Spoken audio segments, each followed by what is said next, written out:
শিক্ষাই জাতির মেরুদণ্ড, তবে সেটা সব দেশের জন্য না। কিছু কিছু দেশের জন্য শিক্ষাই জাতির মেরুদণ্ড এবং পড়ালেখা করে যে ভালো অবস্থানে থাকে সে। তবে সব দেশে পড়ালেখা করে ভালো অবস্থানে বা ভালো অবস্থানে যাওয়াও যায় না বা ভালো অবস্থানে থাকাও যায় না। এটা কিছু কিছু দেশের জন্য প্রযোজ্য।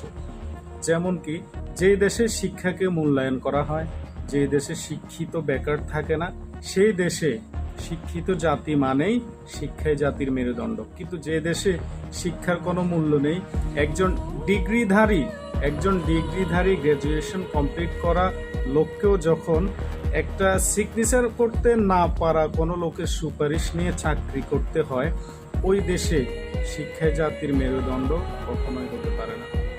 এই কারণে শুধু শিক্ষা জাতির মেরুদণ্ড নয়, সেটা দেশভেদে, জাতিভেদে সবকিছু